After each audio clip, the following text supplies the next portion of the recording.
polynomials. So remember that the factor theorem tells us that for every c of in the domain of p of x where p of c equals 0, we say that x minus c is a factor of p of x. Together with the rational root theorem, we can use this concept or this knowledge of factor theorem to factorize higher degree polynomial functions. So to illustrate this, let's have our first example.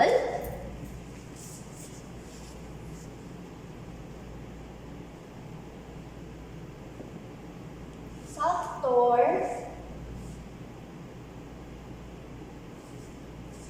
x minus x.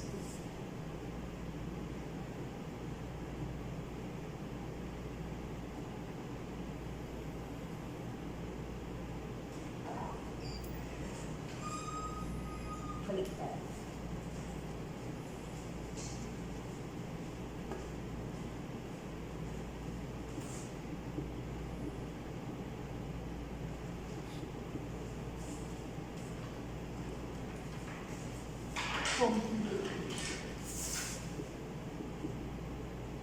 Okay, let's take the first example. So here, we are asked to factor p of x equals x cubed plus 9x squared plus 23x plus 15 completely. So meaning, we are supposed to write p of x here in factored form. And each of these factors should be a linear expression.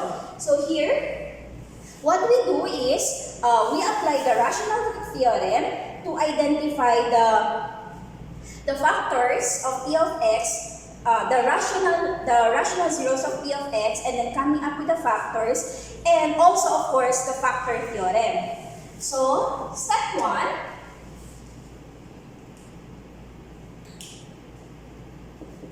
Step 1, first we identify the list of all possible rational zeros of p of x. So here, since our a sub n is just 1, we can just focus on the constant term 15. So list of possible rational zeros of p of x. So factors of 15 are 1, positive negative 1, positive negative 3, positive negative 5, and positive and negative 15. Also take note that p of x here is a third degree polynomial function, meaning we are only expected to arrive at 3 factors of p of x. But we have a total of 8 possible rational zeros. So here, using these values in the list, we try to evaluate p of x and then find a value of x from this list, which will give us p of x equals 0. And we see that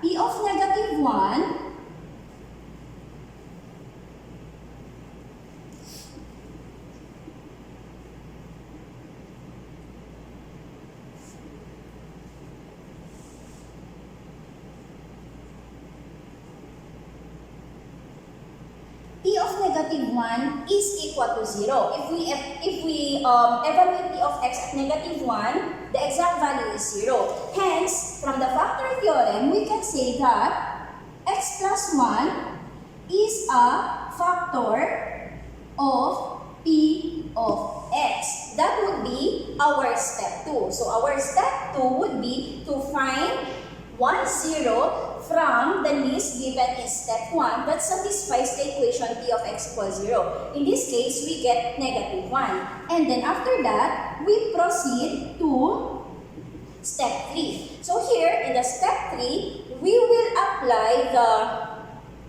synthetic division to divide our p of x by the first factor we got from step 2, which is x plus 1. So we divide p of x here as our dividend and x plus 1 as our divisor, and we get the quotient and we write it using the division algorithm. So to make things easier, we will be applying the synthetic division.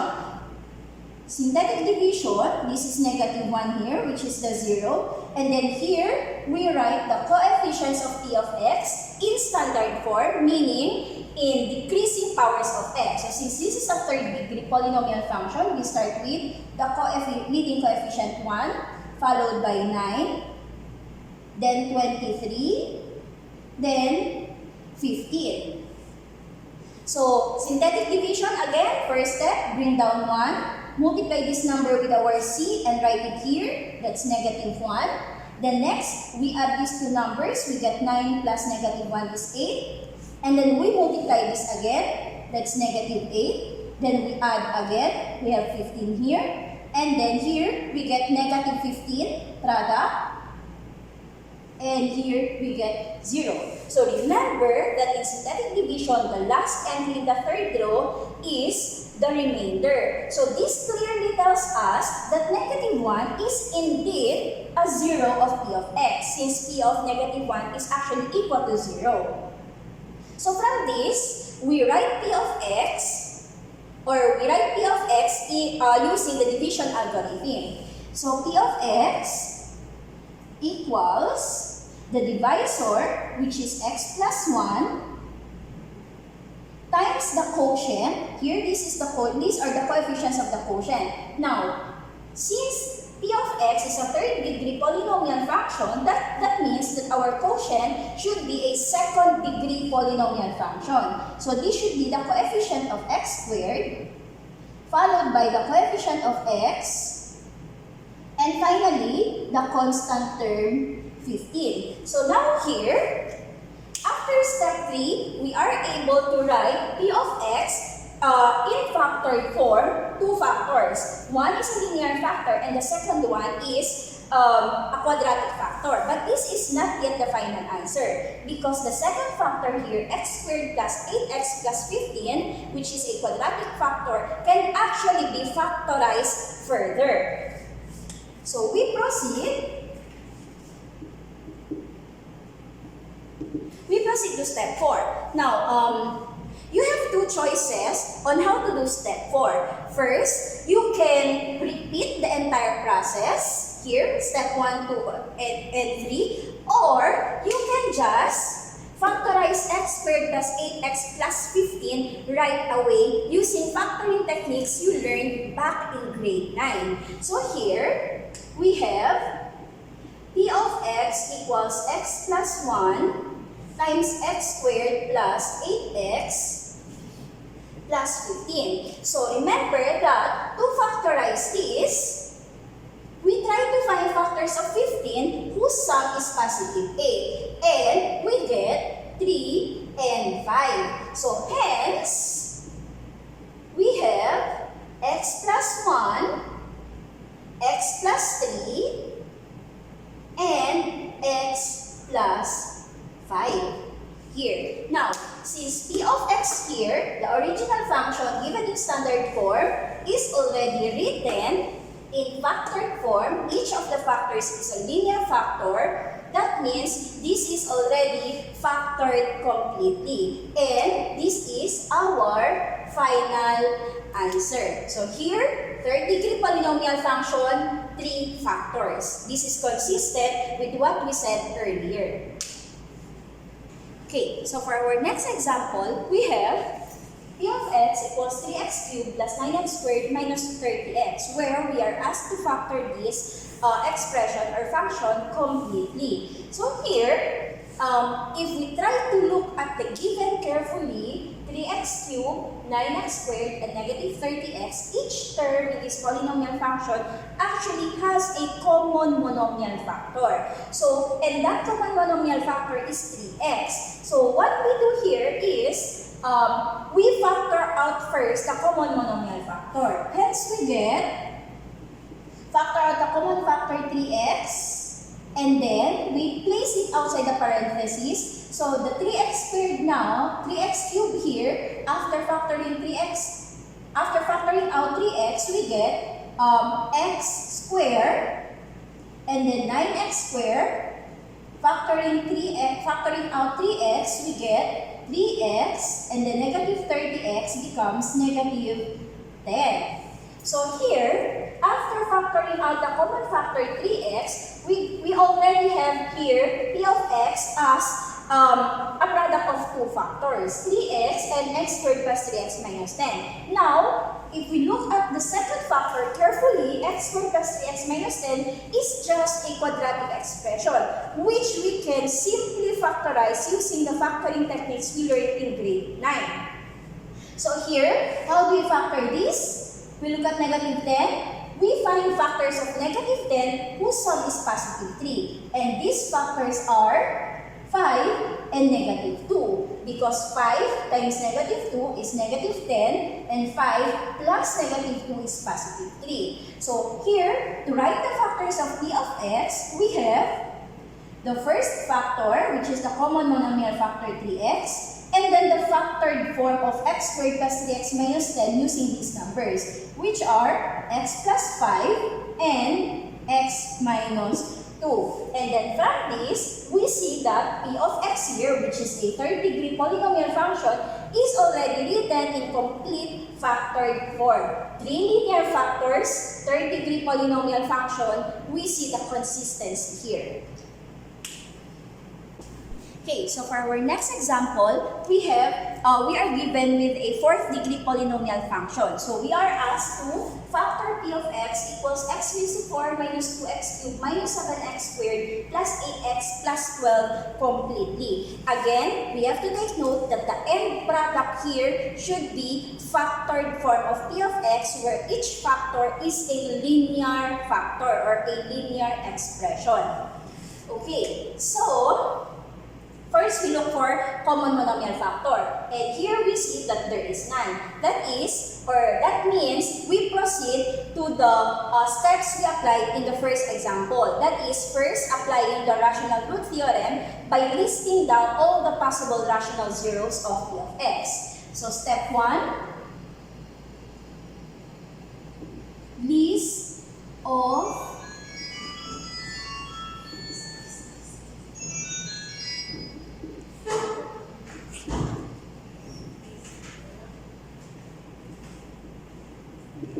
of possible rational zeros of p of x. So here, we take note that a sub n here, the leading coefficient, is just 1. So we just look at the constant term 12, and we get the possible rational zeros from factors of 12. So here, the list of possible rational zeros are positive negative 1, positive negative 2, positive negative 3, positive negative 4, positive negative 6, and positive negative 12. So here, we have 12 numbers in our list that are possible rational zeros of p of x. So to proceed to step 2, the goal here is to find just one zero from this list given in step 1 such that p of c equals 0. Now, if we try to evaluate these numbers, or if we try to evaluate p of x at these numbers, we get p of negative 2 raised to 4 minus 2 times negative 2 cubed minus 7 times negative 2 squared plus 8 times negative 2 plus 12 equal to 0. So this tells us that negative 2 is one of the zero of p of x, or in other words, x plus 2 is a factor of p of x. That's where we end with step 2. Now with step 3 this time,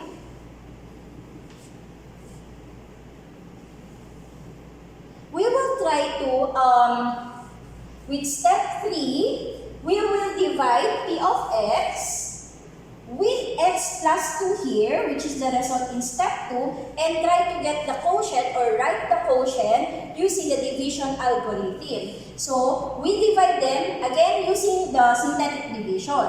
So, x plus 2, that means our c is negative 2 here. And then, our p of x is already written in standard form. There are no missing terms.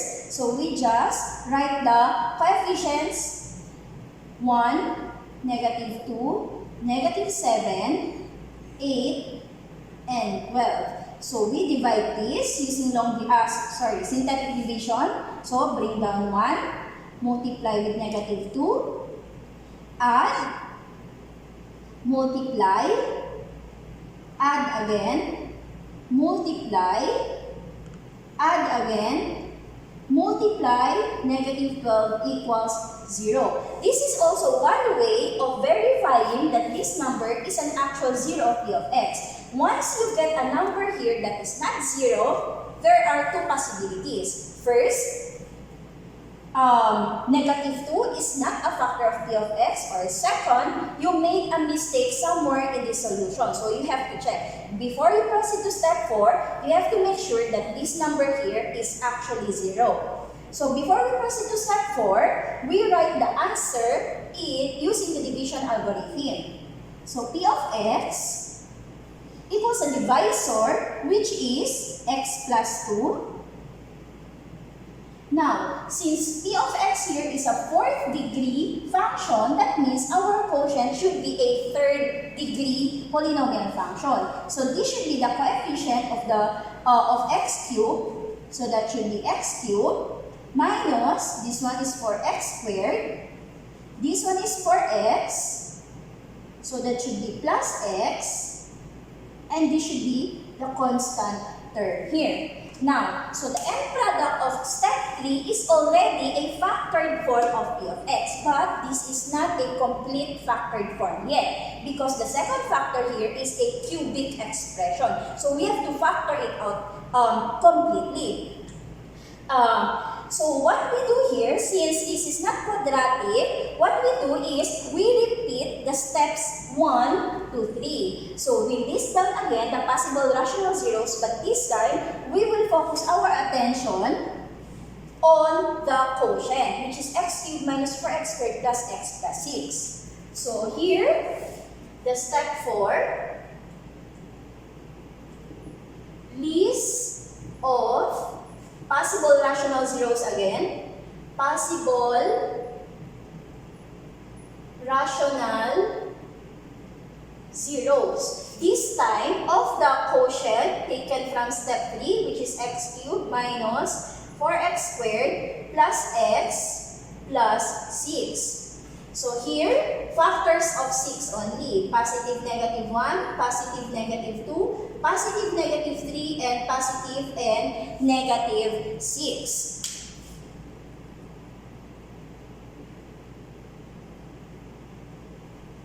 Okay, now so from this list of possible rational zeros, we proceed to step 5. Applying the factor theorem by evaluating this expression using these numbers. And take note of the number where the value equals 0. And we see that p of negative 1, negative 1 cubed minus 4 times negative 1 squared plus negative 1 plus 6 is actually 0 here. So meaning negative 1 is a 0 of this expression, which also means that negative 1 is also a 0 of p of x here. So we proceed to, from this, we say that x plus 1 is also a factor of p of x. Now, from this, we proceed to step 6, dividing again using synthetic division. This time, we will be using this, x cubed minus 4x squared plus x plus 6, and this as our divisor. So, negative 1 here, And then here, this is already in standard form. So 1, negative 4, positive 1, and positive 6. So we get 1, negative 1, negative 5, positive 5 here. This is positive 6, this is negative 6, and this is 0. Now, since this is cubic, this should be quadratic. So, which is already consistent with our answer. This should be x squared minus 5x plus 6. Now, in writing p of x here as a factored form, do not forget that we already have one factor of p of x, which is the result of step 3, the x plus 2. So, meaning, if we're going to write p of x here, we will start off with, or by writing the first factor we got from step 3, which is x plus 2. X plus 2. And then, the second factor will be this factor, or the second divisor we have from step 5, which is x plus 1. And the remaining factor, which is x squared minus 5x plus 6. So here, the result of step 6 already gives us 3 factors of p of x. But remember that p of x here is a 4th degree polynomial function, meaning there should be 4 linear factors here. And we see that the third factor there is still a quadratic expression. And we can factorize it using the factoring technique we learned in grade 9. So factors of 6, whose sum is negative 5, are negative 3 and negative 2. That means, for our final answer, we have x plus 2, x plus 1. Factors of these, that's negative 3 and negative 2. We have x minus 3 and, that should be x plus 3 and, x minus 3 and x minus 2. So this now is the complete factored form of p of x. 4th degree polynomial function, 4 factors, 4 linear factors.